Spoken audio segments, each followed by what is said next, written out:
Hare Krishna Maharaj, humble obeisances. Thank you very much for joining. Hare Krishna, Chaitanya, Charan, Prabhu. Yes, Maharaj. Thank you nice for joining. Nice to be with you again. Whoops. Yes, Maharaj. So, Maharaj, I thought today we could discuss on your book on cow care and how you have used the, for you, cow care is the starting point for a very serious deliberation on very broad concepts like Dharma, Yoga, and Bhakti, culminating in Bhakti. So maybe you could start with what inspired you to write this book? Sure. First, let me do a little promotion, if you like. Now you can share your screen. Okay. This is the book. Oh, excellent. I'll just make you full screen. Okay. Cow care. And you may notice on this top, it says open access. Open access means that it's available for anyone and everyone to download digital copy free of charge. So we can provide the link. Yes, Maharaj, we'll do that. Definitely. And anyone can legally download the book. This is then counted by the publisher, Palgrave Macmillan. This is part of a series, animal ethics series of the publisher Palgrave Macmillan. And they register each download, which means that we keep informed how many people download the book. So up to now, it is over 41,000 downloads. That's huge. Since it was published in the beginning of last year. Oh. Yeah, the number has slowed. In the beginning, it was, the numbers were going up rather quickly, and now it's slowed, but still. How I came to write? For an academic book, 41, for academic publisher's book, 41K is a significant download. Isn't it? Yeah, it's pretty good. Okay. Some academic books, you can be happy if you sell 300 copies. Yes, Maharaj. So, yeah. I think this is a very good strategy. You had mentioned to me that you got some sponsorship for the book, and that's how they gave the free access. So that's in one sense, in today's world, getting a physical copy is not that easy in different parts of the world. It becomes expensive. Yeah. So this free access sounds like a very good strategy that can be used in general whenever possible. Do all publishers allow this, Maharaj, or it's only for some publishers? I think gradually more and more publishers are making an option of open access. I haven't researched it, but they seem to recognize more and more that it's good for everyone involved. It's not inexpensive, but I was encouraged by devotees, by friends, to do a fundraising, a crowdfunding sort of thing. And it was successful, so it was possible to do. Yes, ma'am. Yeah, so to explain, I wanted to also say that just a few days ago, we have sent 80 hardbound copies we have shipped from Germany to India. And this was sponsored by one devotee of the Chaupati Yatra. And we are going to be sending these as complimentary copies to various academic institutions, to particular individuals, professors, and various scholars. Okay. That's wonderful. That's, I mean, it's also physical copies will reach physical libraries. That also has its own reach. Yeah. Yes, that's the idea. So how I came to write the book, I was invited to do so by the editor of this book series, whom I know quite well. He is retired professor Andrew Lindsay. He is the director of the Oxford Center for Animal Ethics. And that's something also one can find on the internet. I became involved with them giving presentations on Hinduism and animal ethics over some years. And he asked me more than once to write on Hinduism and animal ethics. And I think it was the third time he asked me, he said, I really want you to write this book because you are a practitioner. Okay. And when he said that, as they say in America, the nickel dropped. Okay. I thought, okay, I should write this book. And how to approach the subject, I felt what would be of most interest for readers and for myself. Personally, I felt inspired to investigate the subject was to focus on cows. Okay. So Professor Lindsay immediately agreed, and so I got to work. Now, I should say that I'm not an expert on cows. I had to kind of start from scratch doing the research. But again, I was... Sorry, just if you don't mind, if you just go a step back. So it's interesting that he asked you, saying that you are a practitioner was a strength for you. For many people, yeah. I had heard that in the academia, if you're a practitioner, then there is some amount of I don't know, suspicion or skepticism that you will be simply trying to tout the party line, and that creates could be some a suspicion. Disqualification. Yeah. So is it because of your track record of what your past publications and teachings or your interaction with them? Means how did being a practitioner become a strength over here? I would say first point is that Professor Lindsay is himself a religious person. He is he is not a priest. He's a vicar of the Anglican Church. Okay. And it's interesting, I would say, because we usually think of Christianity as not caring much about animals and vegetarianism and so on. But precisely because of that, he has written several books on this topic, arguing vigorously the need to understand Christianity in a deeper way with respect to this matter. So he is a religious person, and for him, being religious is not a problem at all. Oh, okay.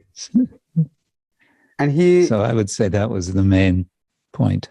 And he's associated with so one thing is to be invited. So he's associated with the publisher, or he's associated with the university which is doing this project, and then later you found a publisher? No. He is the editor, the chief editor of a series of books. Okay. That is published. Editor.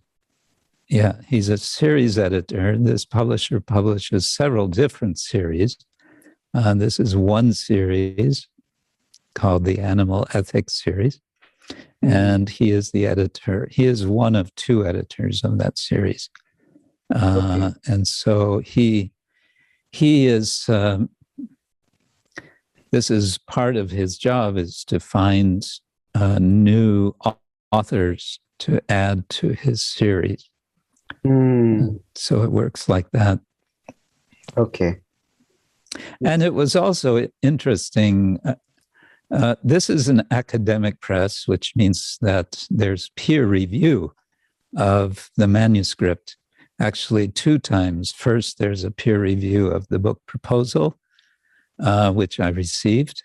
And the response I got from the anonymous peer reviewer was very positive, and at the same time gave, 2, 3, or 4 points that they felt I should attend to, or which maybe wasn't in my initial proposal, something.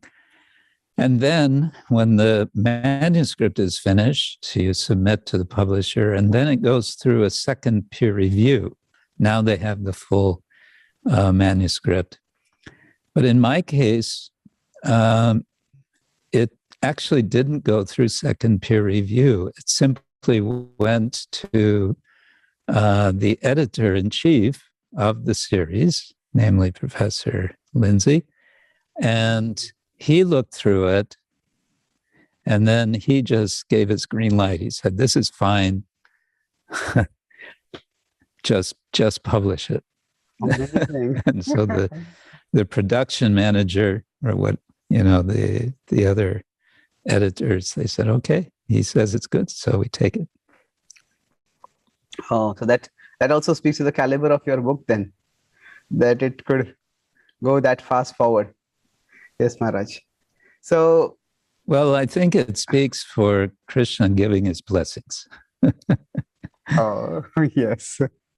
And that's your humility of looking at it also. I've read the book and it's amazingly insightful. So, Maharaj, maybe you can talk about, thank you.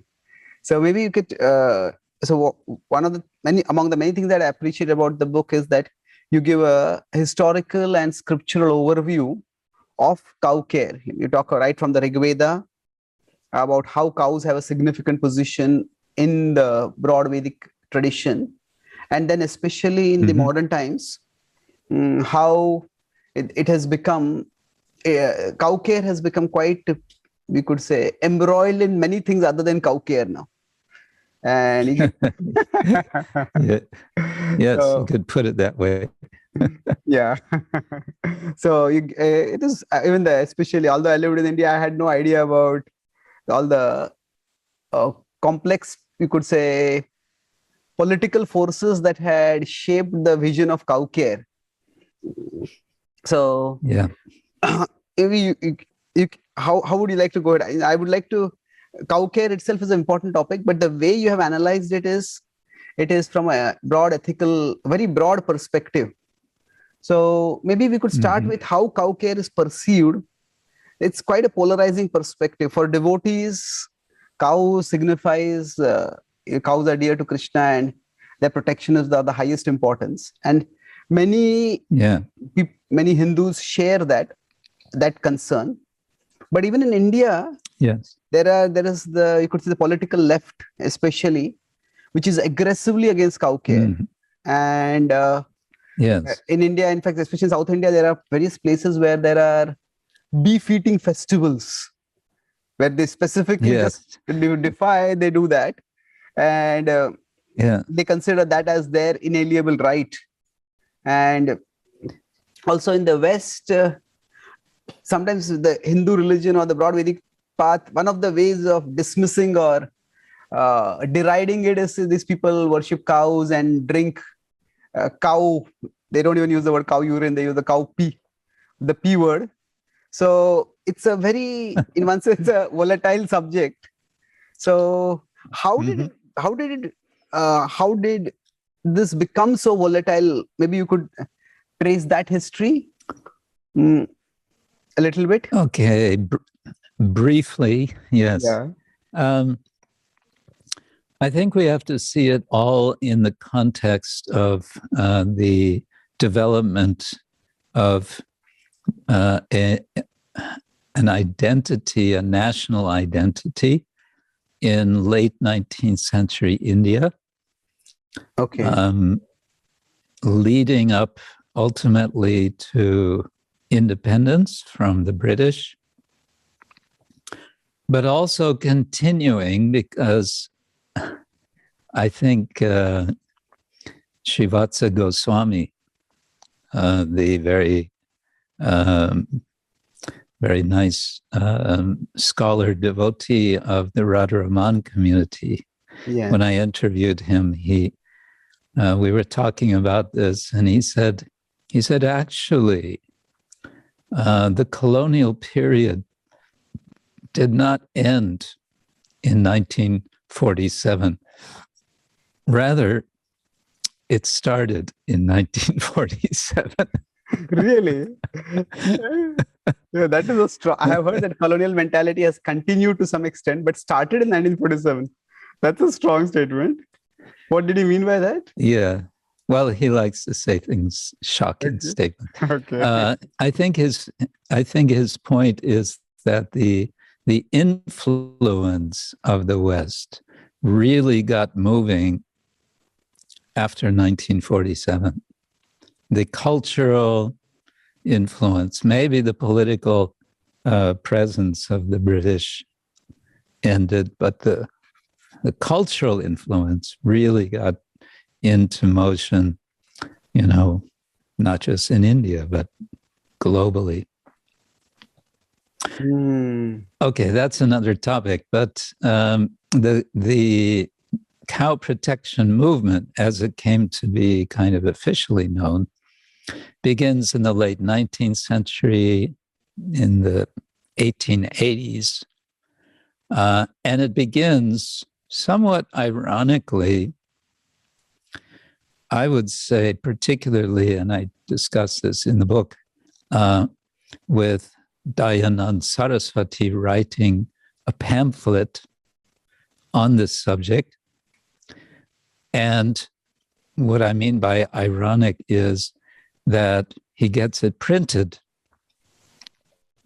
So we have mass production of a message, and this mass production gets produced and distributed through technology which came from the West.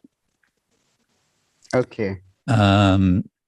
And then he also, in that pamphlet, discusses about cow protection organizations, institutions. And how will these be organized? It turns out they'll be organized very much in a Western style of organization. This seems to be a broad characteristic of the emergence of modern Hinduism, that almost all Hindu leaders did, to some extent, adopt Western styles of organization. And even Bhaktivedanta Swami Prabhupada did that to some extent. And okay, so even cow protection happened. So Maharaj, just to in 1880s, means was it that I don't think by 1880s there were organized slaughterhouses at that time. I don't know when they came about. So why did 1880s this concern rise? Was it that, and we know in the Chaitanya Charitamrita, for example, that the British would eat, not the Muslims would, Chaitanya Mahaprabhu, in one sense, in the modern word, he roasts Chand Kazi for the killing of cows who are considered to be mothers, who are like mothers. So the Muslim invaders did have the habit of eating cow flesh. So why did this concern rise at this particular time? I would say it's a combination of causes. Excuse me. But it could be argued, and I'm not a historian who delved into the details here, but I suspect that the real moving force is not so much the Muslim eating of cow flesh, but much more the British. And one reason for that is simply that the British were slaughtering vastly larger numbers of cows than Muslims at the time, because they were feeding their soldiers with beef. And I think there was some increasing awareness of this, but as it happens, and I think this is also at least partly to blame on the British were benefiting from dividing the Hindus and the Muslims in various ways. And so to pitch the Hindus against the Muslims was in the interest of the British, as I understand. Yeah, divide and rule. Their divide policies. And rule. Yeah. Yeah. And so in any case, whatever the details of conflict came, it did come to open conflict over the issue of cow killing, on the surface at least, between Hindus and Muslims. In one town, as I remember, it was in Punjab.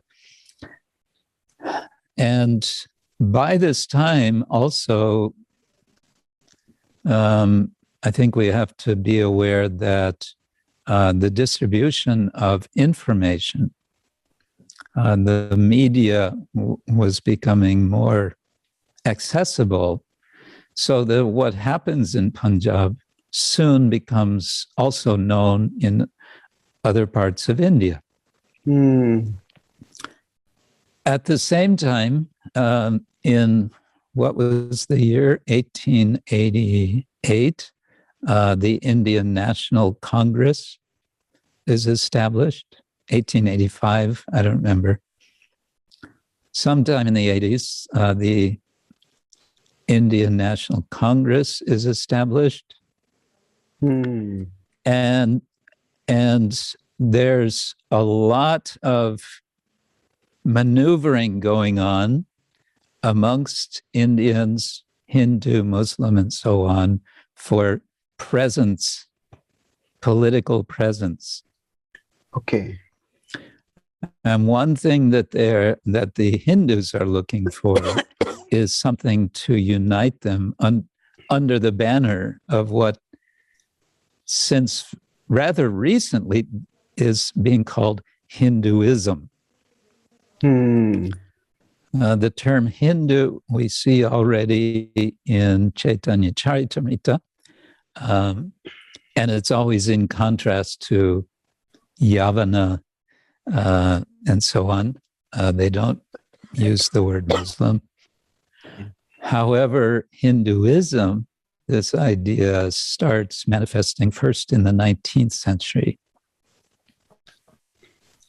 Okay. So then the cow, protection of the cow becomes a symbol of Hinduism, which it seems like cow becomes like a ready-made symbol, which points to an ancient past of what is understood by these people as cow protection, and it kind of opens up because of the potential for articulating a unity for India, not just Hindu but India. And this was Gandhi's perspective. He wanted to say, the cow is for everyone, and protection of the cow is for everyone. It has nothing to do with Hindu and Muslim. He saw also in cow protection a kind of ideal that could be pursued by everyone, bring everyone together. So from early on, politics, early on meaning in the independence movement of India, cow protection is taking, a rather front row seat, we can say. Okay, front row seat. So was it at that time also opposed by, say, Muslims or British, or at that time it was not such you said started as a unifying issue. So did it become a polarizing issue at that time, or or how did it become polarizing? Well, the polarization was there from the 1880s. There were riots happening, as I said, in Punjab. Was one of the earliest. It's been a while now since I've been reading all this material, so it's hard for me to give details. Maharaj, I'm just directing some questions, and you could take it whichever way. You could answer some questions in brief, and you could answer some questions in detail based on how you would like to take this podcast. Because now I want to make sure that we do justice to the book. And in this broad subjects which are discussed in the book. So from what I see it now is that even if we talk about, say, the financial benefits of cow care, still it's there, and leave alone the ethical aspects, still there's a blinkered view by which it's all seen as just a prop for foisting one's religious values on others. So this antipathy, which in one sense in your book you avoid that. So you go in, maybe we could track a little bit backward, that from what I read is that you see cow care is like the representation of the harmony between the human, divine and natural worlds. Is that how you put it? Yeah. Could you explain that a little bit? That's a very universalist and appealing way of seeing. Otherwise, cow care seems to be like a typical, maybe like a Hindu idiosyncrasy for some people. So yeah. This is the broad approach, we can say, and this is explained by champions of, I like to call it cow care more than cow protection, because the idea of cow protection is right from the start, from the get-go. It's adversarial. We have to protect the cow against these persons and whatever. Isn't the Sanskrit word cow itself, care? Sorry to interrupt. That's a good difference. But in the Sanskrit word in the Bhagavad-Gītā is go raksha. So raksha, does it mean protection, or raksha can itself mean? It does mean care also. No, it generally means protection. So I'm not deriving this from the Gita specifically. Okay, right. Rather, I'm leading into Western, broadly speaking, Western, contemporary Western ethics, one particular stream of ethics which has developed quite recently from the 1980s, called the ethics of care. Okay. So that's one connection that I'm trying to make, and maybe we can talk about that a bit later. But let's see, now I lost the thread. You were asking about how it's cow care is the harmony of the divine, human and natural worlds. Yeah, so we can think of this sort of graphically as a triangle. Okay. Where we put divinity on a point on the top, and then we have two positions on the bottom, the human, and we can say, broadly speaking, the natural world, not just animals, certainly not just cows. And we might want to then imagine a circle in the center of this triangle, in which we locate yajna, the practice of ritual, what is usually translated as sacrifice, but the word sacrifice has a lot of negative connotations for a lot of people. Really? But yajna is... Sorry, I'm sorry to interrupt. How does sacrifice have a negative connotation? Means it's like killing animals, or in what sense? Or is it like you have to give up something dear? Or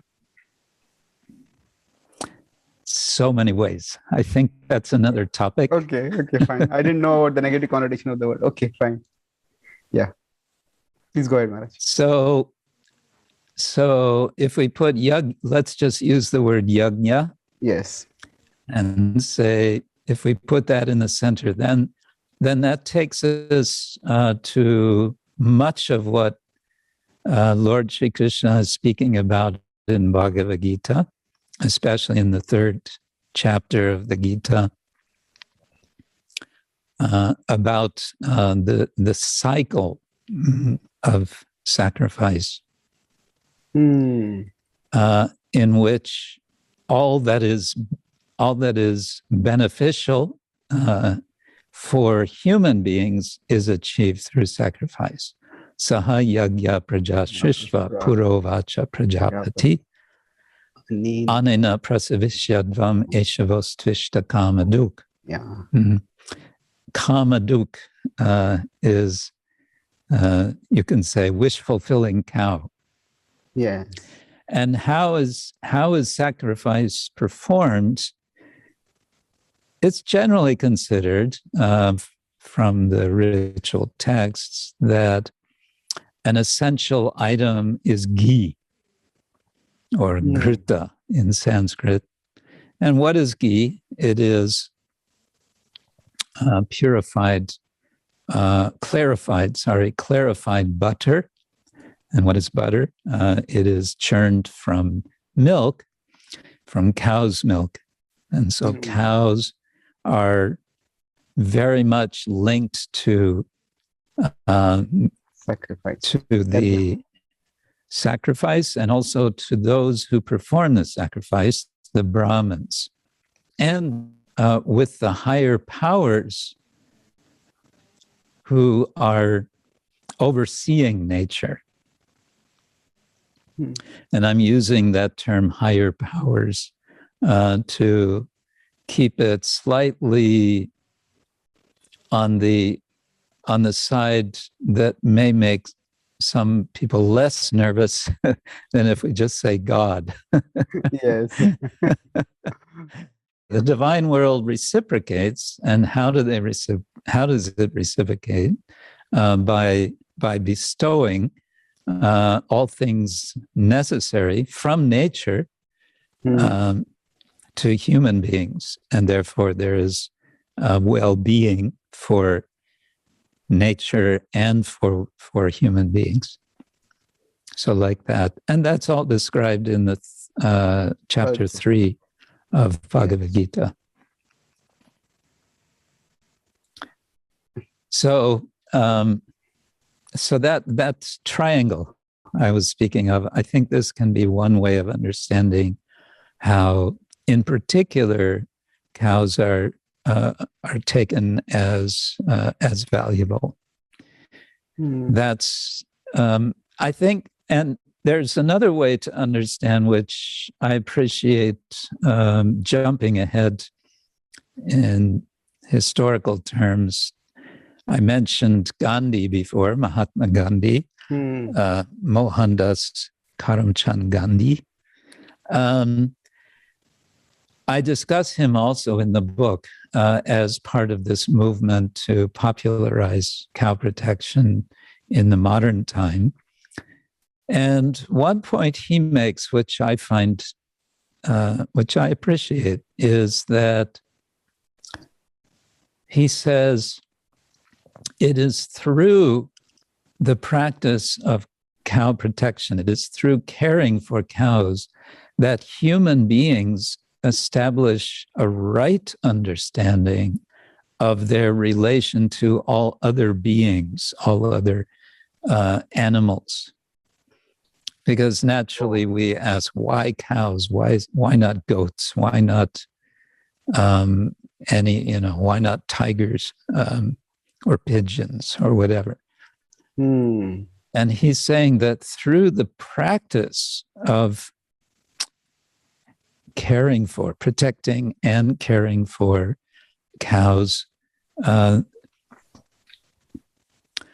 through that process, which means it's a way of life. When you have cows and you're committing yourself to caring for them for their entire natural life, that's going to determine a lot about your own life, your own lifestyle, as we say nowadays. And also by your interaction with the cows, you'll develop a certain understanding which is opening you to appreciate the rest of nature.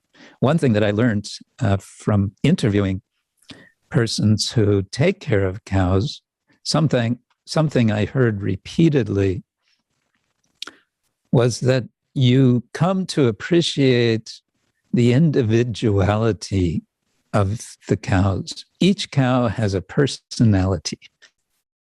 Each cow has different ways of interacting with the other cows, of interacting with their carers, and so on. They are persons.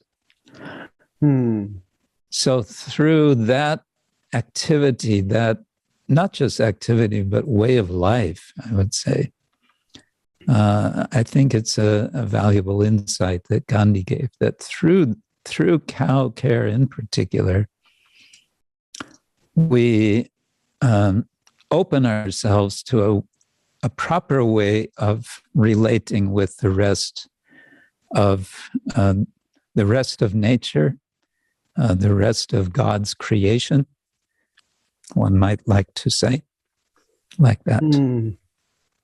Okay, so in one sense, cow care is not just cow care, it creates some foundational values in the heart by which we start appreciating the rest of nature. So, yeah. And that was another You've question. put it much better than I could. No, Maharaj, I was just trying to understand, because you actually anticipated the question that I was going to raise. Because in one sense, some people, when they come to India, even in Govardhan Eco Village, we don't just we have cow care, we also have other animals. And there's animal shelter. So that in one sense demonstrates that while we care, it's almost like in today's world, if you care for something because your religion tells you to do, then that is a disqualification almost. That means that doesn't prove that you are a good person. That only proves that you are sold out to your religious beliefs. So you will do whatever your religion tells you to do. So in that sense, what is actually good sometimes is seen as negative if it is done because of a religious motive. It's a right. Yeah. And unfortunately, I would say, in the more neophyte levels of any religious tradition, where one becomes preoccupied with the rules. I follow the rules. One is prone to ignoring the purpose behind the rules. Okay. And therefore, one is prone to not understanding how to more deeply apply the rules. Because you are being quite charitable. You are saying that there is validity to the criticism also, that people make care for the cows because of some religious beliefs, and it is true that sometimes other animals can get completely neglected and even starved and other things like that. And specifically in India, we see lots of concern about cows and practically no concern whatsoever about buffaloes, water buffaloes. And in fact, farmers will take water buffaloes for their milk, which they sell specifically because there is no negative consequences for them, as they understand, to letting the buffalo be killed, be slaughtered when it's no longer giving milk. So instead of having cows, they'll prefer buffaloes because it's, there's no what's the word? It's okay to let Okay. buffaloes be. I can sell my buffaloes and nobody's going to criticize me. That's so in one sense, the injunction for cow care may actually end up with people not wanting to do anything with cows at all. So in one, from utilitarian perspective, investment in water buffaloes might seem a more, what we could say, viable investment. Yeah, it's quite complicated. So it is. And, speaking of that, maybe it's jumping a bit, but the situation in India, and we discuss this also in the book, has become so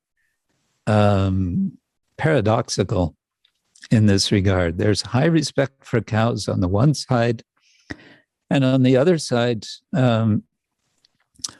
India has the largest dairy industry in the world since the 1970s, since it was organized in such a way that all the small cow owners could sort of channel all of their milk into these huge processing plants like Amul and so on. Each of the parts of India have their own company names. When they're giving less milk or no longer giving milk, they will be sent to the slaughter for slaughter. And then the leather industry in India and the cow and buffalo meat industry are very substantial. All of this meat gets exported, practically not all of it, but a lot of it gets exported. And so there's a whole economy going on in that respect. And there's a government institute in Chennai, which promotes the leather industry. It's a government institute, and they're promoting leather products. They're encouraging, and they're producing, they're creating different leather products and getting people to buy them, and so on and so forth. Oh. So from the government's perspective, this is, if it's getting revenue, why bother about any other considerations? So if I understand. Well, yes. Yeah. But it's complicated.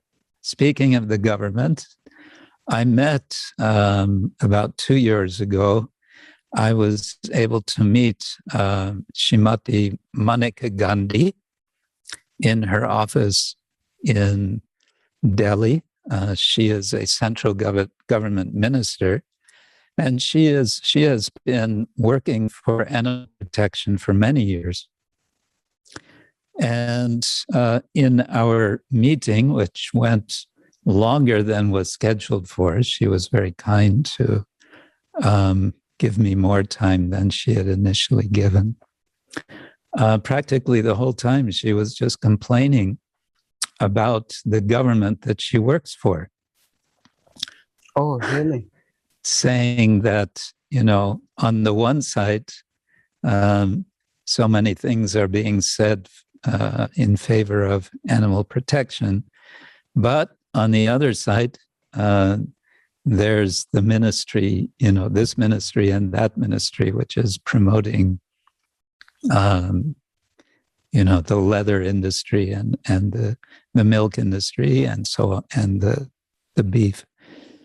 And so she was complaining a lot about that. Oh, so even in political circles, there is division about how this to win. Okay. Oh, yeah.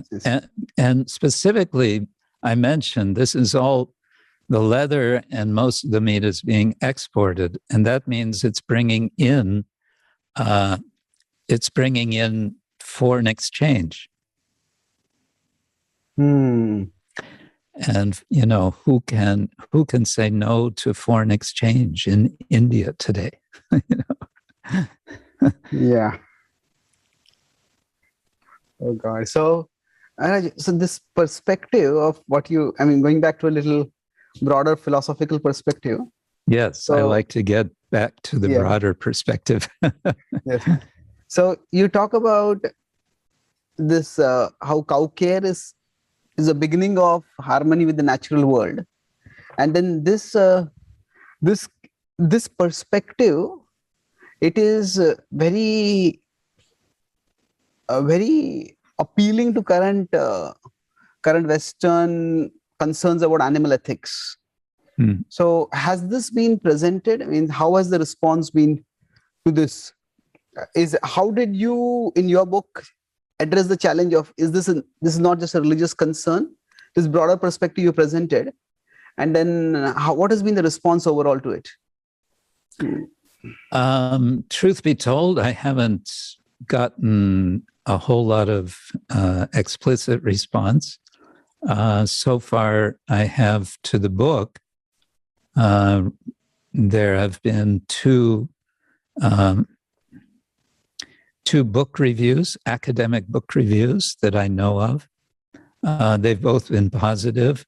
One of the reviews was written by the chief editor of an academic journal called Animals,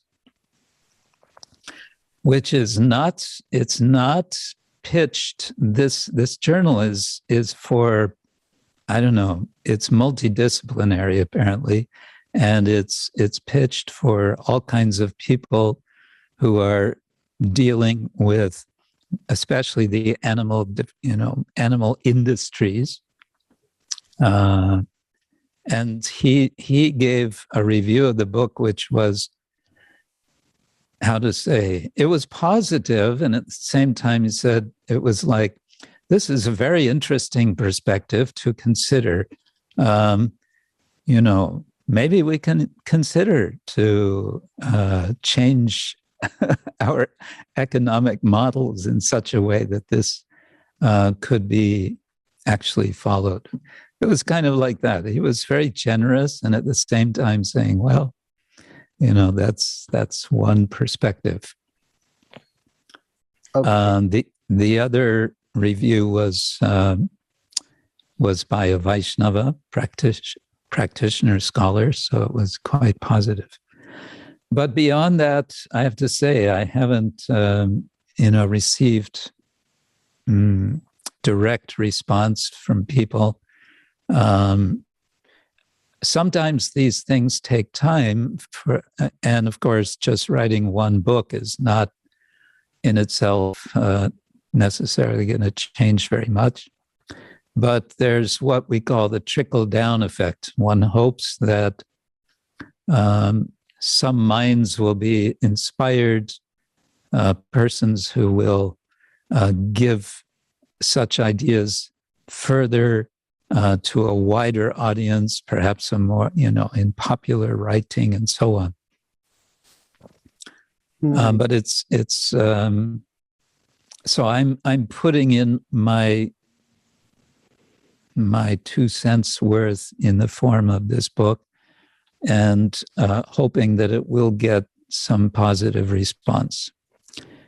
It's not all that I'm doing within our own society, ISKCON. I'm also making some effort. I've been asked to oversee the Ministry for Cow Protection and Agriculture for Europe, and with a group of devotees in Europe, we are working on plans for implementing a standard where we have considerably more cows that we are protecting, so that we can take all of the milk that we offer to Krishna from protected cows.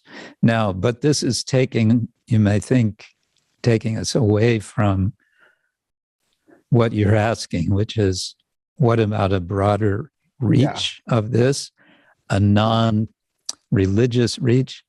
And what I want to say is that those of us who are working on this feel that this will be essential for a wider public to take us seriously, to see that we are in fact walking our talk. As it is now, in the West especially, for the most part, we only have really token cow protection. And so, and it's not really on the map of a public awareness of what Hare Krishnas do. The public awareness is, oh, they sing on the streets, they are vegetarian, and maybe they have very beautiful worship in their temples. Mainly it's Indians who are aware of that. And it's, I don't know what more is there in the public image. So one of our aims, I would say, is to make more of a public awareness that, yes, we have an alternative that we practice, and it's an alternative to the vegan idea that we should not take any dairy products whatsoever. We should not have, we should not care for cows and so on. Okay. So it's one thing to demonstrate ethical, that we have a sound philosophical worldview for animal protection and especially cow protection. But if we don't demonstrate it, then it will just be words. I think, there's David Haberman has written the book of Yamuna, and he also talks about something similar, that the Yamuna protection movement, which actually many of the followers were people motivated by religious considerations, and the same for Ganga. That's the action is done on the ground. That's when the religious worldview also starts being taken seriously. Right. Yes, Maharaj. Also, if we can talk from broader perspectives, you also talk about how cow care relates with Dharma, yoga, and bhakti. So would we like to talk about that, or are there some other subjects you want to develop in this direction first before we go there? We can go into Dharma, yoga, and bhakti, and we'll see. Maybe we circle around back to something. Sure, Maharaj. Okay. So in the, I think it's chapter 5 of my book, it's called Cow Care and the Ethics of Care. Because this book is within the Animal Ethics book series. I wanted to show a connection that I'm interested not only in cows, or we are Hindus are not only interested in cows, but in animal care in general. And for this, we need to talk about the philosophical side of ethics.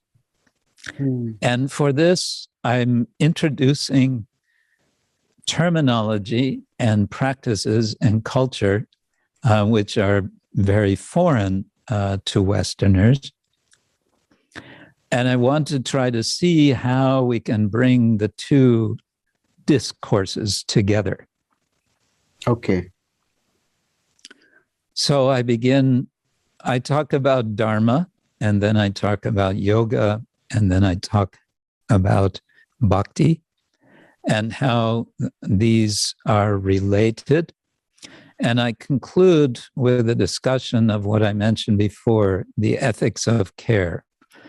Because what I see is that bhakti leads quite naturally into and works very easily into discussion about the ethics of care. But if we go back and start with Dharma, what is Dharma? Well, we might start with the Sanskrit word and go to its verbal root, which is dhr. In Roman transliteration, it would be D-H-R with a dot under the R, retroflex r, dhr, which is hard to pronounce. Yeah, so this verbal root can mean something like to sustain. And of course, the word sustainability is a buzzword today in relation to environmental concerns and ecology. It can mean to sustain, to hold, simply to hold, and related ideas. So in different dimensions, if we start from the broadest dimension, Dharma is about cosmic order, if you like. And this would bring us back to what we talked about before, this triangle with divinity and humanity and nature. I also speak about bovinity in my book. It's it's a beautiful word, bovinity. Slightly coined word, although it's actually in the dictionary. Okay. It's there already in the dictionary. It's in the dictionary. It's used in a very different way than I use it, but it's there. Oh, okay. Yeah. So if we think about cosmic order, and we think about bovinity, if you like, jumping back to the subject of cows, then Dharma is very much concerned with care for cows, protection of cows, connected with the sacrifice, and thereby keeping the cosmic order. Okay. Now, Dharma is also about, we may broadly speak of ethics in the sense of obligation. The question that a common or a major question in any discussion of ethics is, what do I owe? What do I owe? Okay. And to whom?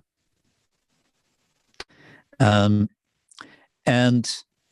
the Dharma tradition, from the perspective of Dharma Shastra, one scholar has pointed out the really foundational principle in Dharma Shastra is the idea of debt. The idea that we are born with indebted. We're indebted to our parents, to the ancestors, to the rishis, to the celestial beings. We are indebted to human beings. We are indebted to living beings, Bhuta Rina. Okay.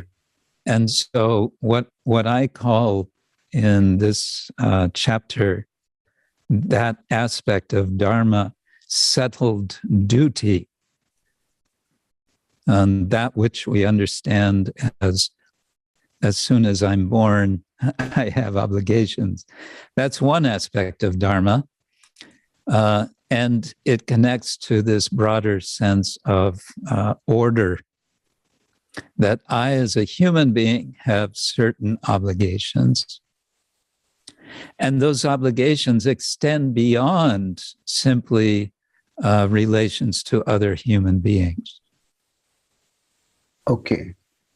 That there is moral significance to animals. There is they have a moral position. They belong to, another way it's put in modern ethics discussion is they belong to the moral community. Moral community, okay. And then, well, I don't know how far to go in this, but with Dharma, we talk about another aspect of Dharma, which is Dharma as deliberation on right action. And this we get especially in the Mahabharata, because you can say the core question of the Mahabharata is what should be done? What is Dharma? Yes. And you get endless stories of what seem like dilemmas. What should be done? Well, it's complicated. That's true. In fact, in my sense, that is the driving question of the Bhagavad-Gītā also. It's a driving question of the Gita. And what does Krishna say at the end? He says, Sarva Dharma Parityaja. Okay. Mam ekam sharanam raja. Give up all your so-called Dharma and just surrender unto me. So that's another aspect of Dharma. So just to repeat, the two aspects are, one is the aspect of duty, what we owe to others, and that is settled duty. In other words, it's something that I'm not even going to question. I understand it as, or I accept it from the get-go for whatever reason as my duty. And that may translate into all kinds of things. We can take it as Varna duty, ashrama duty, and swadharma may be included. But there may be other things that we consider. But the sort of core of that from the tradition is that we have 5 debts, which need to be paid. Okay. That's kind of where it all goes back to. Yes, ma'am. So that is one aspect of Dharma. And the other you said is about the... When we're not sure what we're supposed to do, then we deliberate on Dharma, or we deliberate on right action. So I'm suggesting that deliberation is also part of Dharma. Okay, ethical deliberation. I think at the end of the Bhagavad-Gītā, Krishna says, Arjuna talks about it as this is dharmam samvadam avayo. Sanjay said, this conversation of dharma between these two great souls I have heard, and I am thrilled by hearing about it.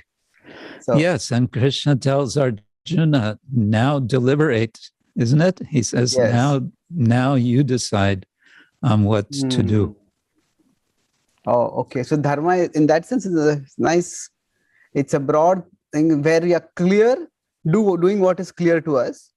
And when it is not clear, then contemplating to clarify. Both are within the semantic ambit of dharma. Right. Okay. And this clarification may involve very complex factors.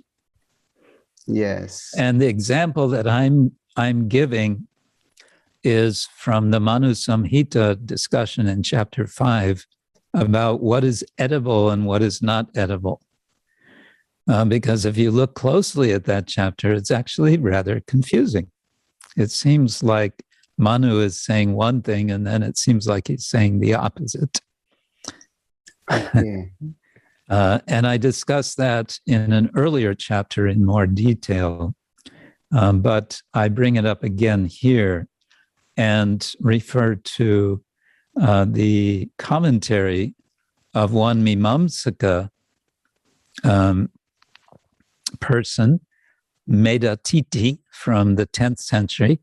It's quite a celebrated person with respect to interpretations. Yeah, so he gives an interpretation of Manu talking about eating, what to eat and what not to eat. Maybe I can read that.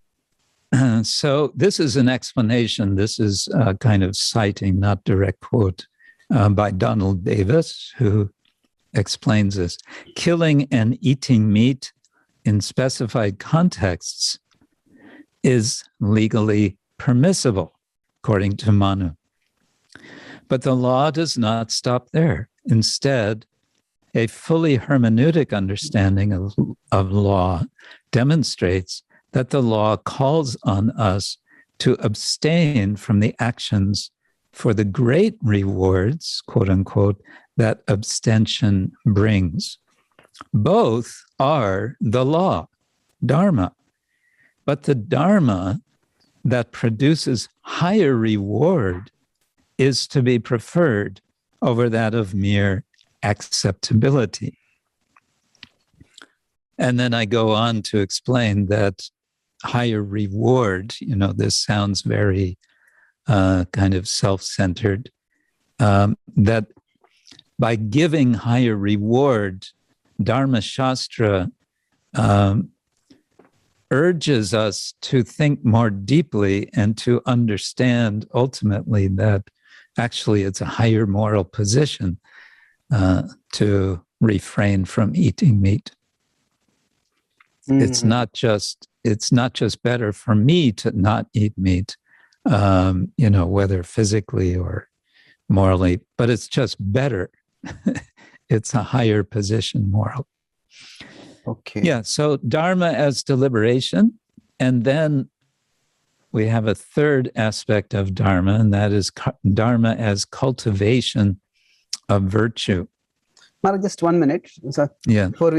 So based on the Medaditi quote, the point which you are making is that Manu's passage is illustrating this ethical reflection or ethical deliberation, that where the principle is that, yes, if there's allowance for meat eating, but the fact that there is a higher reward, and also the higher reward is holistic. It's not just like we will individually get, but the whole nature and whole of creation existence would be benefited by that.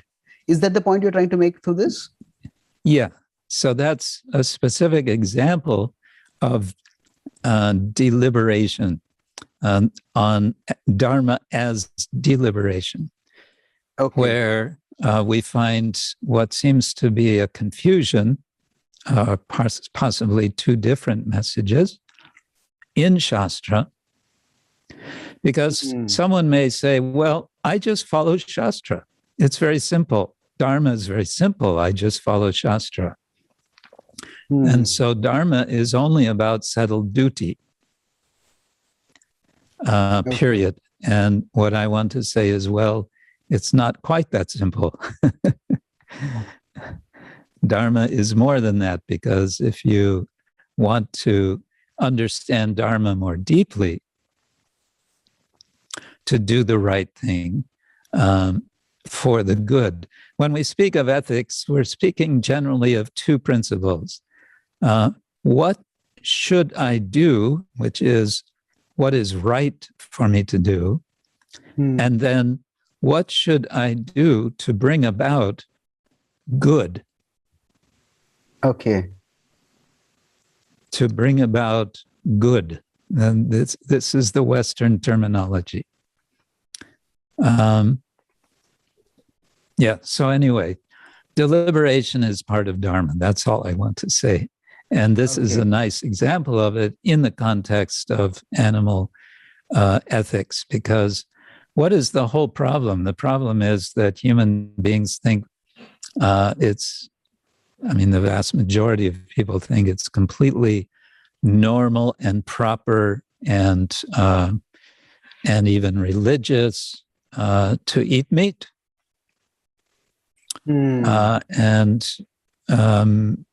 So we're pointing out that just maybe that's not the case. Yes, it can be proper if you do it the right way, and that's what Manu also has suggested here. He talks about that in chapter 5 of the Manu Samhita. But then we go on to Dharma as cultivation of virtue, because another major category of ethical discourse in Western discourse on ethics is called virtue ethics. Yes. And virtue ethics is the idea that if I am virtuous, I will act rightly, using the terms right and good. I will act naturally in a right way if I am virtuous. This is fascinating. And then, of course, the question, the question comes: so, what constitutes virtue? Yes. And you have a 2,500-year-old discussion in Western philosophy: what is virtue? And I simply want to say here, yes, we also have within the Dharma tradition discussion about what is virtue. Oh, this is amazing. So the way I'd heard about these three broad schools of thought with ethics, is virtue ethics is one. I think another is consequentialist ethics. What brings about good, utilitarian, consequentialist, and the other is it Kantian category, moral imperatives, that these are the things we should do, duty based. That's only one type of that's Kantian ethics, which I guess would go under the major third category, which is deontology. Deontology, yes. So basically, you have presented Dharma as connecting with all three schools of ethics, isn't it? Because if Dharma is settled duty, means that will become deontological. Utilitarian, then it's like ethical reflection to determine what will do good.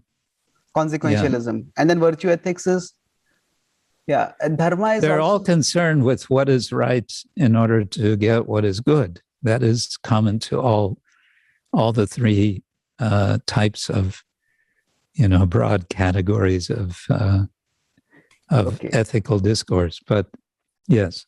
What is right for doing what is good? Is that what you said? No. What is to be done? Okay. What is to be done is the right. One should do the right. Okay. In order to bring about the good.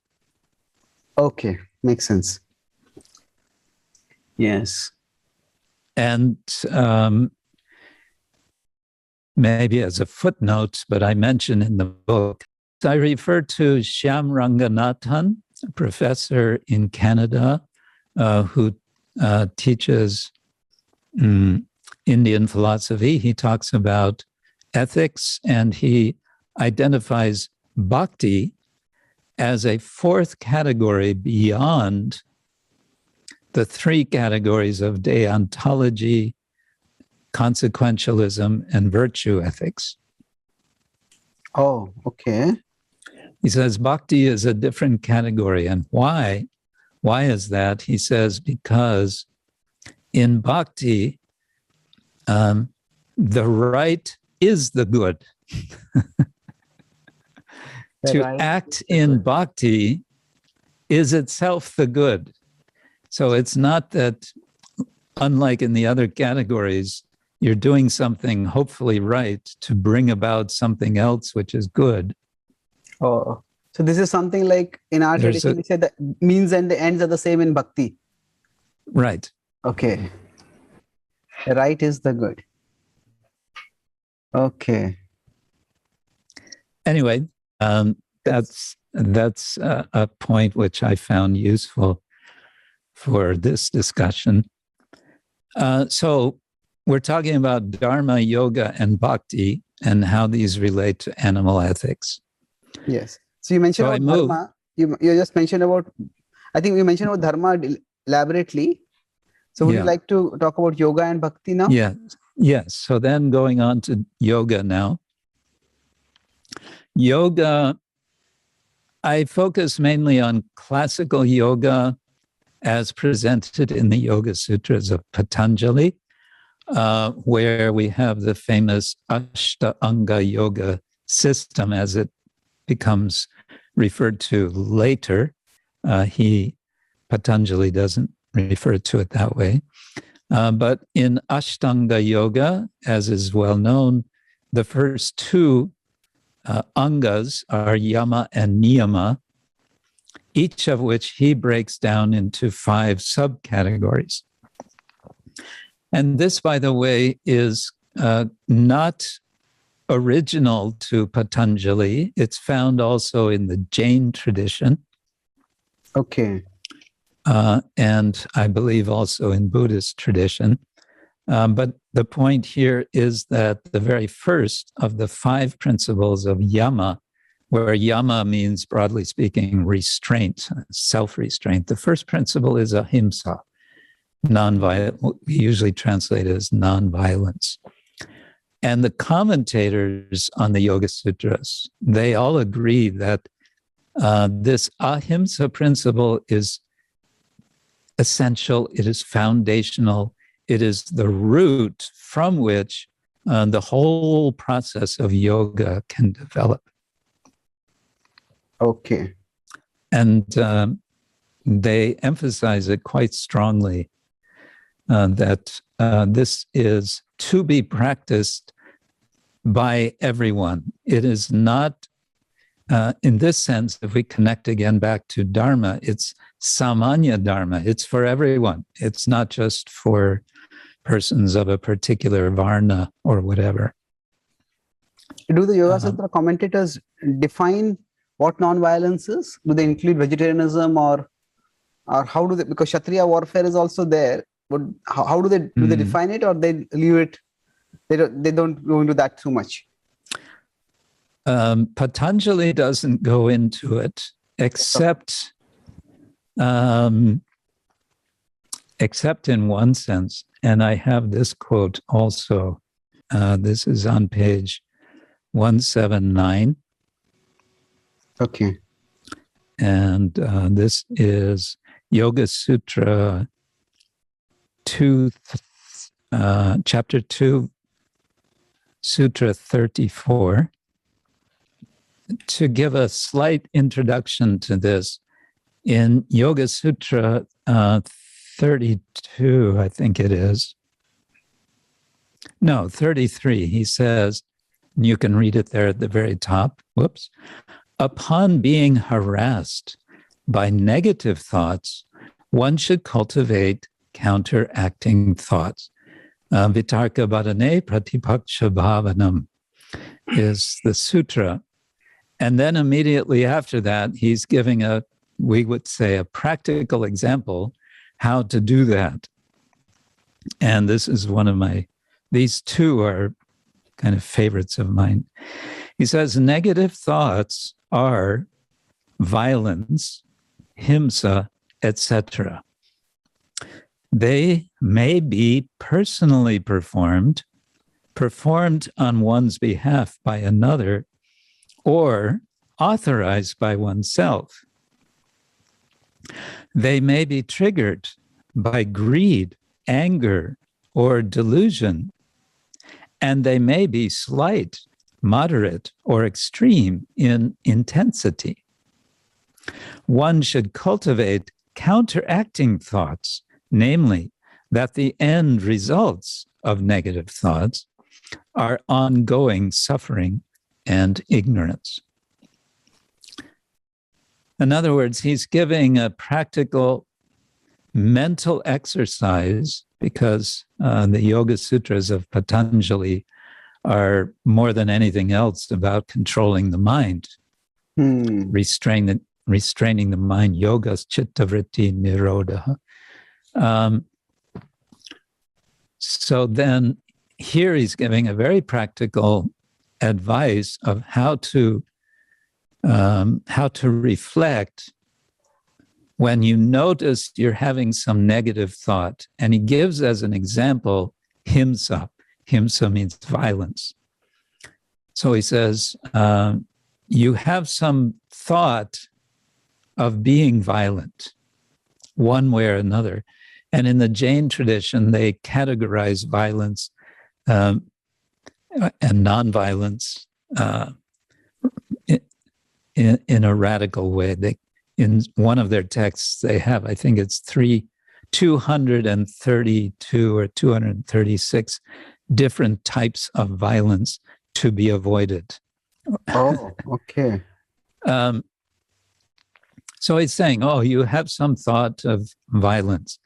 And then he elaborates, whether it's something that you would do yourself or you would, someone else would do, perhaps on your behalf, or you would allow someone else to do.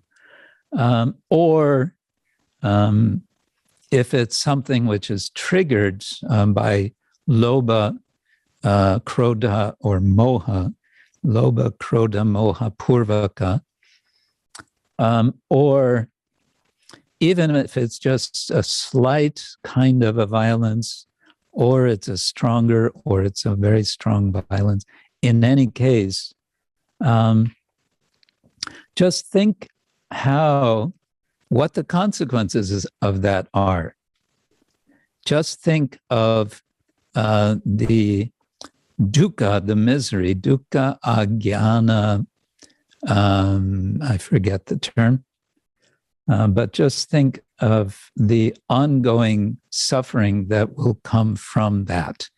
And thus you can overcome that thought. Okay. So it's a very broad explanation of ahimsa, isn't it? It's very not broad. just Yes. killing animals. It's almost like negative, like violent thoughts or destructive thoughts. It's huge. So ahimsa begins at that level then. But then also going more specific to animals, the 15th century commentator Vijnana Bhikshu, commenting on the Yoga Sutras, says that even scripturally condoned violence, as in the killing of animals in ritual sacrifice, as we see in the Manusmriti, is herewith rejected. Oh, okay. And I go on to give his reasoning. I quote Edwin Bryant from his very good book on the Yoga Sutras for that. Should I read this? You decide, Maharaj. How do you want to take it? I want to respect your time also. How much time do you have? And if you have some other topics to discuss based on... Yeah. Well, I do want to get at some point to my 6 affirmations for cow protection. Yes. Toward the end of the book. Okay. So, yeah, we can read since you've... Oh, sorry. Whoops, you just took it away. Sorry. Yeah.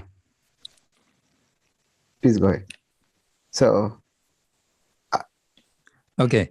Ultimately, all creatures are parts of Ishvara, God, explains Vijnana Bhikshu, like sons to the Father and sparks to the fire.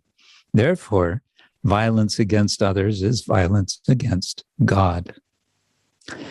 Then he quotes the Bhagavad-Gītā, envious people act hatefully toward me, Krishna, in their own and in others' bodies. I continually hurl such cruel, hateful people, the lowest of mankind, into samsaric existence, into only the impure wombs of demons. So this is Vijnana Bhikshu quote commenting on the Yoga Sutras, specifically on this topic of ahimsa. So that's getting more specific, and also it's connecting to Ishvara Pranidhan, which the Yoga Sutra refers to, and which has been a subject of a lot of debate. To what extent was Patanjali a theist? Yes. Is his yoga theistic yoga, and so on? But he does seem to speak very positively of the practice of Ishvara Pranidhan, or meditation, worship of the Lord, as a practice foundational to the practice of yoga. And this then leads into our third topic, which is bhakti. And the transition I make for this connection of yoga to bhakti... Sorry, if I may just so in one sense, you're saying that Dharma naturally, I'm just trying to connect this with our topic of cow care. So when you talk about Dharma as a settled duty or as a virtue and as a deliberation, so through all these, like by the Manusmriti quote, Dharma does enjoin cow care and animal care. And similarly, yoga also enjoins that through its fundamental dictate of ahimsa, as well as the fact that Ishwar Pranidhan, because if we are to surrender to Ishwar, then naturally we take care of parts of Ishwar. So in that sense, you're saying that these two foundational aspects of the Vedic teachings or Hindu Dharma, whatever word you use, they strongly support animal ethics. Is that the point you're making through this? Yes. Okay. Supporting animal ethics in two ways which we can take as specifically negative as opposed to the positive practice of bhakti. Okay. And here we can make a distinction if we go back to these terms, cow protection, cow care. So we can say cow protection is the negative. Stop doing something, prevent something from happening. Whereas cow care is something positive, and that's going to lead us to get to the punchline, if you like, into go seva, the idea of serving cows. And why would we want to serve cows? Because cows are dear to Krishna. How do we know that cows are dear to Krishna? We know from Shastra, specifically from, Srimad Bhagavatam, which our acharyas identify as the decisive scripture for understanding absolute truth. So that's going the fast route. And in between, I talk about the story of Bharata, who is practicing yoga. And in his practice of yoga, he becomes distracted. And how does he become distracted? By saving a baby deer and becoming so attached to the deer that he, after death, as the yogi, takes birth in his next life as a deer who remembers his previous life as a yogi and thus prepares himself for the next life as Jada Bharata, who ultimately becomes the teacher of a king. And what is it he teaches him? By his example, by Jada Bharata's example, he teaches him to care for all living beings, even ants. That's fascinating, Maharaj, isn't it? That although he said an animal deviated me from my previous life, he doesn't hold the animal responsible, but he's taking care of the smallest of animals. So, yes, Maharaj. Well, and I also suggest, and this could be argued against perhaps, but I find it personally meaningful, although we generally say Jadabharata fell down because of his meditation on the deer, and then therefore he had to take birth as a deer. I want to say that this is by higher arrangement for him to experience the life of a deer as part of his education as a yogi. Okay. And ultimately leading him into a position of bhakti, a mentality which has genuine concern, genuine care for the animal kingdom, as we say. So in bhakti, genuine care comes because of the same point which was mentioned in Ishwar Pranidhan, more or less, but at a deeper level, that all living beings are parts of the Lord whom we want to love and care for? Yes, and if we go back to Vijnana Bhikshu, he says violence against others is violence against God. And so we may understand that's okay, that's not a good thing, violence against God. But the sort of full growth of that sense is that, why is that so? It is because the Lord is present in all beings. Oh, okay. And it is bhakti that gives us the vision of that? And it's bhakti that gives us the vision of that. Okay. And that takes us back to my sort of key verse from Bhagavad-Gītā. Pandita Samadarshina, 518. Yes. Yes, Maharaj, please. Pandita Samadarshina. The Pandit is a Samadarshin, is one who sees equally all living beings. Yeah. So in one sense, so you are saying Pandita Samadarshina is a bhakti principle, because one is not just because one is seeing them as souls, but one is seeing the presence of the divinity within, of Krishna within every living being. That's why. Yes. Yes. Okay. And I want to also say that this is essential for a comprehensive animal ethics. Modern Western ethics in general,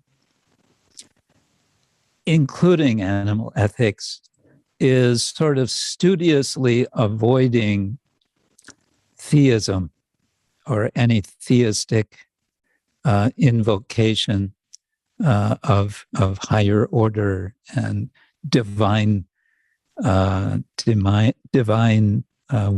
and so on. It's trying to reason its way to right action. And I want to say that the reasoning process requires to understand, to comprehend our own identity as spiritual beings. And that comprehension is only possible by comprehending the existence of the higher self, Atma, Paramatma. Mm-hmm. So it's so the whole package is necessary. So in a sense, you could say that animal ethics will be a natural expression of a bhakti worldview, natural dimension of a bhakti worldview.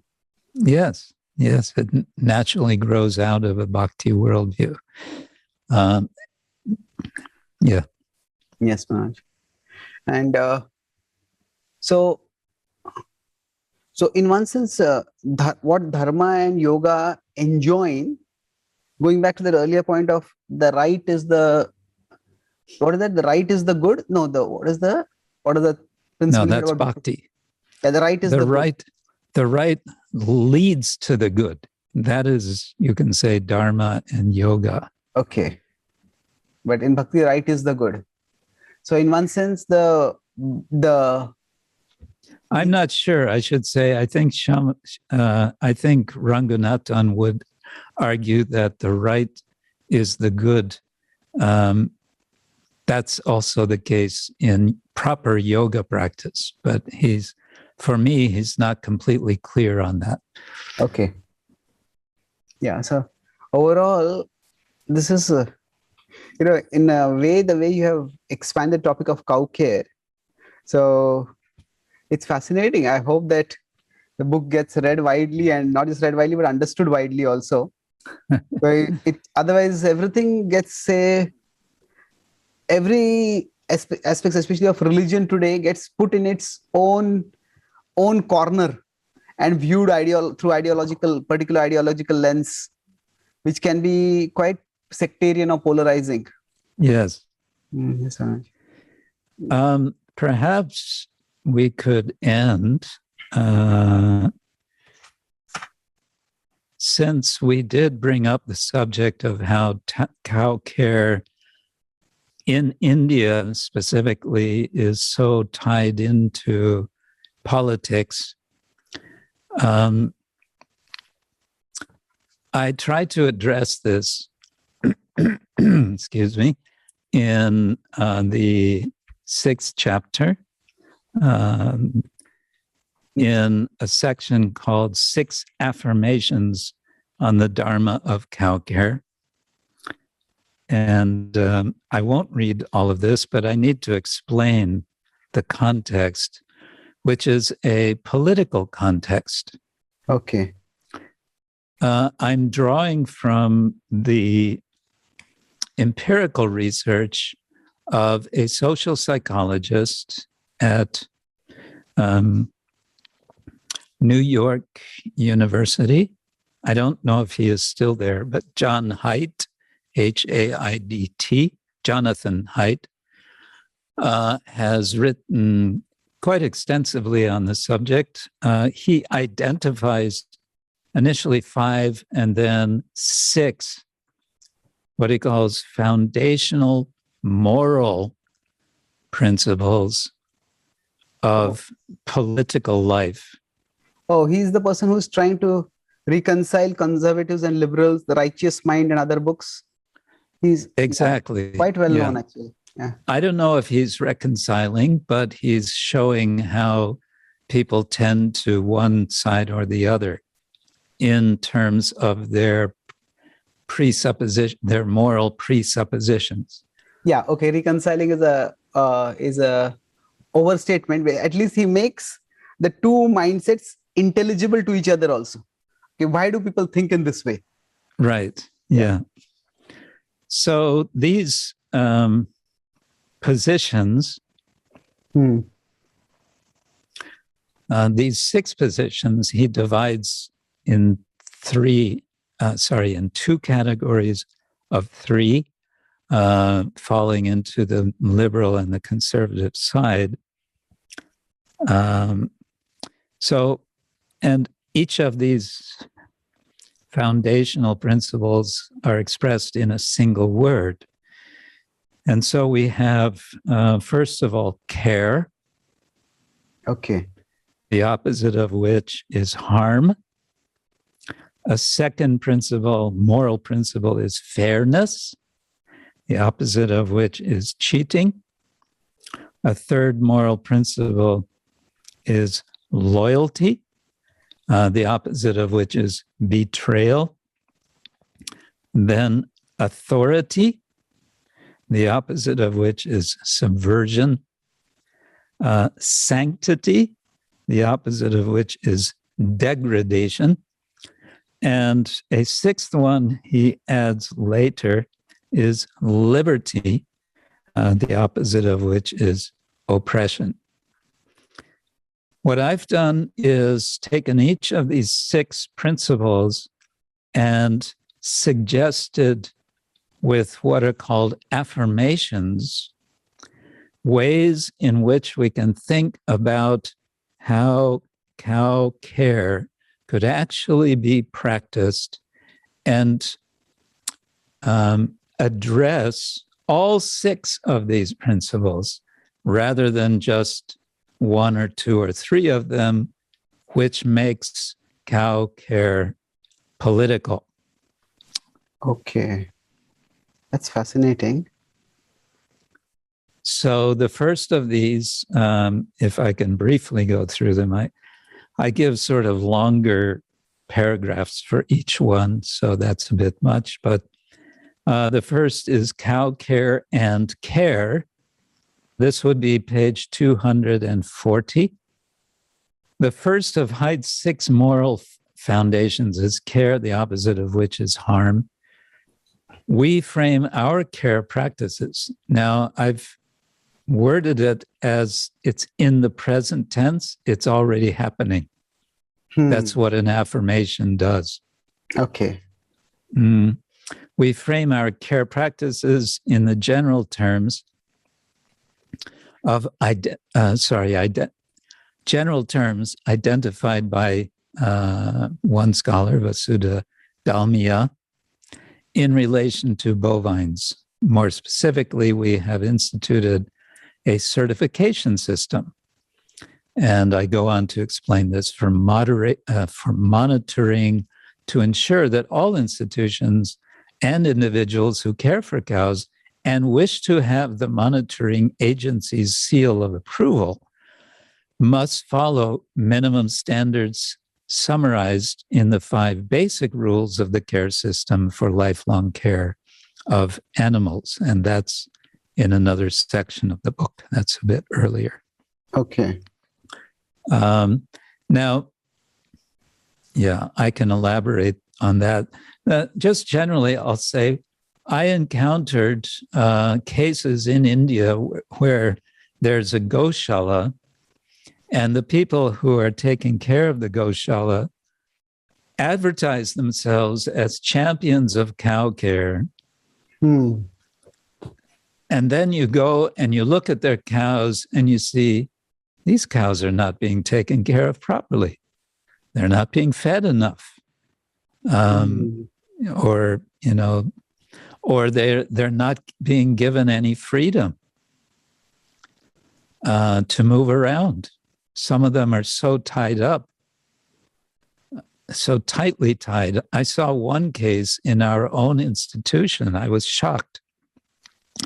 In one ISKCON institution in India, I won't mention where, I was shocked to see bulls tied so tightly by their nose, they could hardly move. That's not cow care. I don't know what it is. So I'm saying let there be a system of certification that that shows that they're actually being cared for nicely. Okay. Then the second is cow care and fairness. And here I say that this covers keeping strict conditions of respectful and caring treatment. This means especially giving sufficient milk to the calves of the cow. It means preferably milking the cows by hand. I say preferably because it's not absolutely the case. I think it can be argued that machine milking is not necessarily a bad thing, but that's another subject. Okay. And then working of oxen, that this be done properly, not that they're overworked, and so on. It also means dealing properly with those who are caring for the cows. Again, it's about fairness. Then the third principle is cow care and liberty. And here I say, those who champion cow care should recognize the principle of liberty, that everyone is free to determine the diet of their choice. Okay. In other words, we cannot make it a law that someone cannot eat meat. It has to be a matter of choice. If you want to be a member of certain communities within as a country where eating meat is forbidden, that's fine. That would be also a choice. I choose to live in this, particular community. But we can't. I would argue that we cannot make it a law to forbid eating meat or a particular kind of meat as a national law. First of all, it's just going to be, it will become like prohibition was in America in the 1920s. Everyone's going to break the law. Yes, that's true. Then the fourth principle is cow care and loyalty. And here I speak about loyalty of those who care for cows to particular communities in which they live. Dharma-based cow care culture is such that these loyalties are not energized by antagonism against other nations or communities. In other words, it's not that we care for cows and therefore Muslims are our enemies. Okay, so here, I'm just amazed at what you're doing, Maharaj. Sorry. Yeah. Let me stop the screen share. So you are basically providing a roadmap out of the politicalization of the issue. Yeah, that's the idea. That's beautiful. So I think the liberty principle, if we couple the liberty principle with adequate education and education in a broader philosophical sense, and if people see that cow care is not just some like a religious idiosyncrasy or religious edict, then a lot of people will choose. And in some ways, I had a friend who he's now a devotee, but before being a devotee, he was a part of some beef eating festivals. Oh, South India. And he told me that he didn't even like beef. He said it is just a part of the defiance. You tell me to do this, I'm going to do the opposite of that. Yeah. So, and he was never told why to care for cows. It is just like this is some religious thing, this is our religion, we have to do it. Right. Yes, Maharaj. So I'll just briefly mention two more, the two final principles of which Haidt identifies as foundational to political life. The fifth one is authority. So cow care and authority. Authority in relation to cow care is specifically located first and foremost in persons with extensive experience in all aspects of cow care, including cow-based organic agriculture. Now, here I'm indirectly disqualifying myself because I don't have experience taking care of cows. But we have, within our own society, many wonderful devotees who have lots of experience with cows. They are authorities on the subject of cow care. We can learn from them. Yes, but I also want to say, and I elaborate here, I believe it's in this section, about education, that education on cow care can be disseminated. And I think this is where India as a nation could learn something, that if you want to promote cow protection, then why not institute programs for educating people how to take care of cows?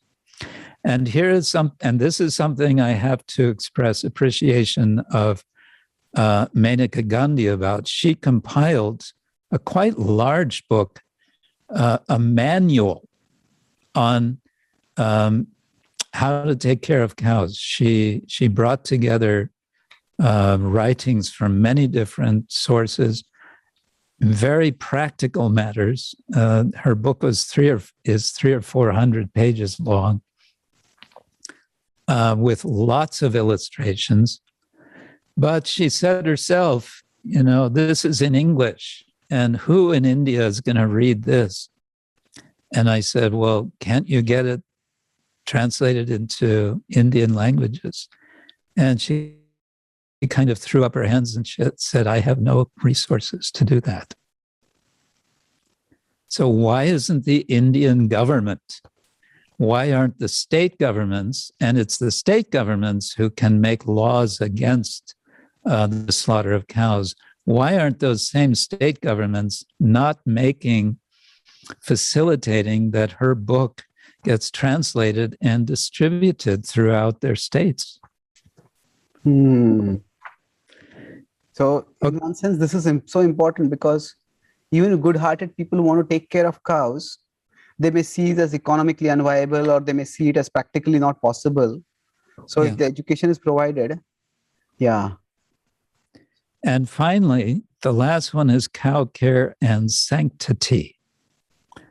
Those who care for cows regard them as bearers of sanctity, and that they are unique in their ways of creaturely being in the world, such that humans can care for them. For many Hindus, cows are special because they're regarded as especially dear to the supreme divinity Krishna. Therefore, they are practiced to give cows special attention. Such special attention is not at the cost of other creatures.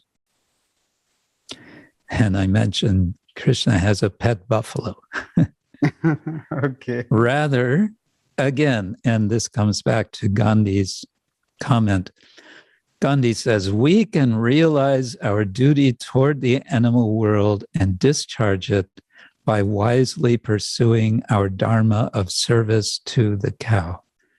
Notice he says service to the cow. At the root of cow protection is the realization of our Dharma towards the subhuman species. So a lot of people in India who show a lot of dedication to cow protection base their arguments largely on this last principle of sanctity. They say cows are sacred. Cows are our mother, and cows are protected in Shastra and so on. That's fine. But what about the other 5 principles? If we see sanctity as one principle of moral foundation of political life and ignore the other 5, there will continue to be antagonism. There will continue to be this tension, this fighting that goes on in the name of cow protection or against cow protection. That's amazing. So this is where I think the philosophical understanding combined with some contemporary insights can make the tradition's wisdom relevant for people without polarization, Maharaj. It's wonderful. So I'm just trying to open up the discussion with this book on a bit deeper level than it's usually discussed. And then it's there for others to take it and develop it. Something which I don't do in this book is really get into the economics of cow care. I discuss it in a rather superficial way, but it's a big challenge, and it will be different in different places. It'll be a different kind of challenge in India than it will be in Europe, but there are major challenges on the economic side of it. And what I want to say is, let's start with the basics.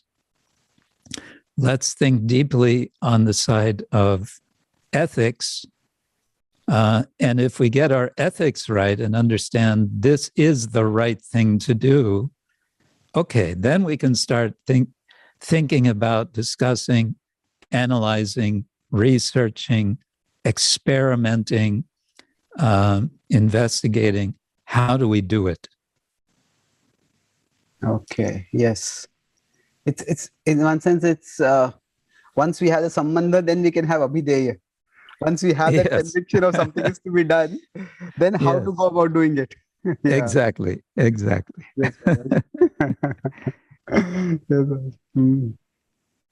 Maharaj, this has been amazing. I think a lot of devotees will be inspired by the way you have presented. Would you like to speak some concluding words, or should I try to summarize and then you can conclude if you want to? Well, you go ahead and summarize your expert summarization talent. I don't know about that. I'll try today. So we discussed today, you could say, the topic of the universal principles of cow care and how they can be applied today. That was a broad topic which emerged eventually. So you started about how you got the invitation to write this book, and your being as a practitioner was in one sense not a disqualification but a qualification. And then you decided to engage with the broader issues, how the issue has become politicalized starting from the 1880s with the Hindus and Muslims trying to maneuver for political space. At that time, cow became both a unifying symbol for Hindus. At the same time, like, it became a polarizing symbol for others in the broader world. So then from that political context of how it's become polarizing, we went back to how it could be seen as universal. So we went to the tradition and how cow care will instill values by which we will care for the entire natural world.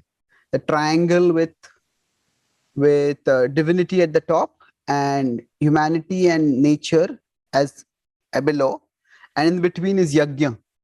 So yajna is meant to satisfy divinity, and yajna involves cows, a cow's milk made into ghee, and yajna also involves the priests who perform it, the Brahmins. So in that sense, sacrifice brings all the three together. And then when sacrifices are performed, that yajna is performed, then you prefer the word yajna to sacrifice. And then nature provides its prosperity. Nature provides prosperity to us. So this harmony between the natural, human, and divine worlds, that is what is done through yajna, and central to yajna is cows.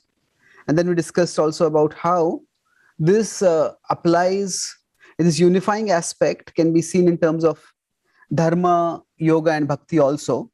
So Dharma, we went to quite an elaborate discussion of Dharma as settled duty, Dharma as ethical deliberation, Dharma as virtues, and then you brought in dialogue with other tradition, with the contemporary ethics traditions or the schools of thought in ethics. So deontology, virtue ethics, utilitarianism. So the idea is that within the Vedic context, quoting from the Manusmriti also about killing animals or not killing animals, that there is a dharmic foundation to the protection of cows and animals in general. And yoga also starts with ahimsa, which has a very broad scope, but definitely it includes not killing animals. And Ishwar Pranidhan also has the idea of not killing animals, because everybody is a part of, every child of Ishwar. But bhakti takes it further, that all living beings that Ishwar is present in all living beings. And therefore, and that vision, that understanding, as well as that realization can come through bhakti. And bhakti involves that not just that the right leads to the good, but the right is the good.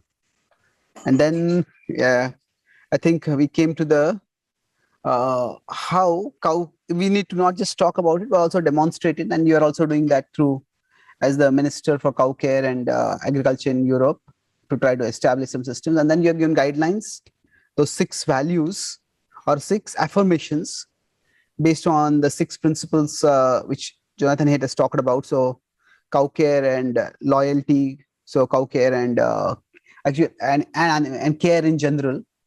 So we can have standards for authorization. So this, broadly by those 6 affirmations, you're both universalizing cow care as well as showing a pathway out of any political bracketing that might happen. So if only 1 or 2 values are emphasized among those 6, then political polarization may happen. But if the 6 values are embraced properly, then cow care can actually lead to a more harmonious existence. We can be more conscious of animal ethics, and that way, that can be the contribution of the Vedic tradition to this contemporary field of animal ethics. Any concluding words, Maharaj? I'm always amazed at your summaries. So right there. You're kind. Yes, maybe one or two very brief sort of takeaways for I think our audience is likely to be mainly practitioners of bhakti-yoga, Vaishnavas, but also for a wider audience. I want to encourage everyone to think carefully how one might change one's own diet in such a way that this practice of cow care can be advanced. Now, this kind of goes back into a controversial thing amongst Vaishnavas, but just briefly, it is argued that it's all right to offer milk from non-protected cows to Krishna, because although it's unfortunate that those cows will be slaughtered, they will be eternally benefited because their milk has been offered to Krishna. Well, maybe someone wants to argue that. I don't want to argue against it, but I want to ask this question. Which would you prefer? Would you prefer to offer milk to Krishna, which has come from protected cows, and therefore you know that milk has been produced by cows who are peaceful because they know that they're not going to be slaughtered? Or would you say, well, it's really no difference to me. Milk is milk. And for Krishna, milk is the same also.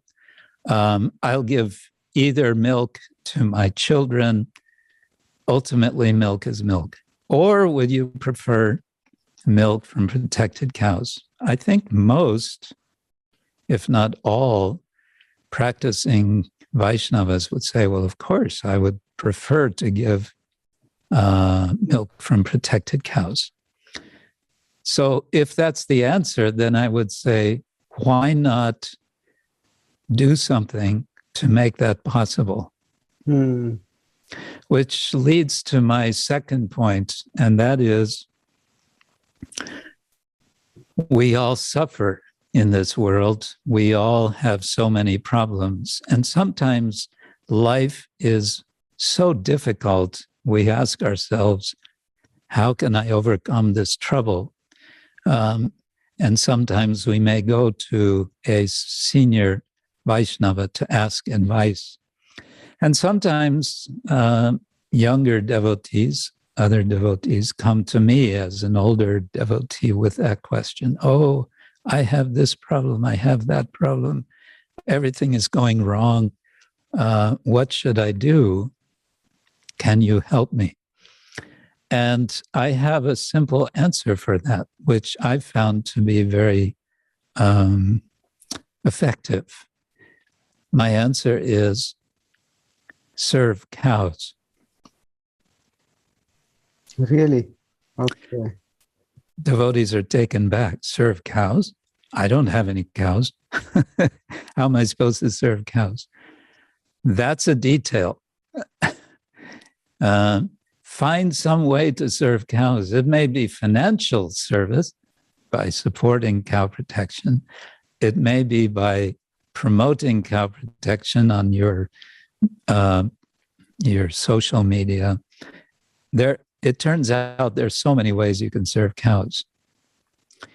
And what I found is that those who take my advice come back to me after some time and say, wow, this really works. I feel so much better. Amazing. Okay. So almost like a mystical power of cow care, you could say. Yeah, so I think if more people would understand that cows, by taking care of care of cows, we're actually benefiting ourselves in a very substantial way. I think we would see some major changes. And then we could start seeing the Krishna consciousness movement as one in which it's known, it becomes one of our trademarks. Oh, those are the people who protect cows.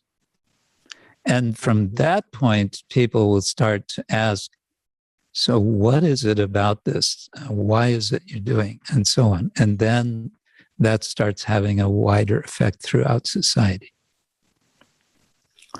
Okay. That's, I think. But it starts with us asking ourselves, what am I doing? This is quite actionable for everyone in one sense. What am I offering to Krishna? Yes, Maharaj. Thank you for sharing this. I think this is something which we all can apply at our own levels. Thank you. Thank you for this opportunity. Thank you, Maharaj. Humble obeisances. Look forward to having you associate again in the future soon. Hare Krishna. Likewise. Hare Krishna.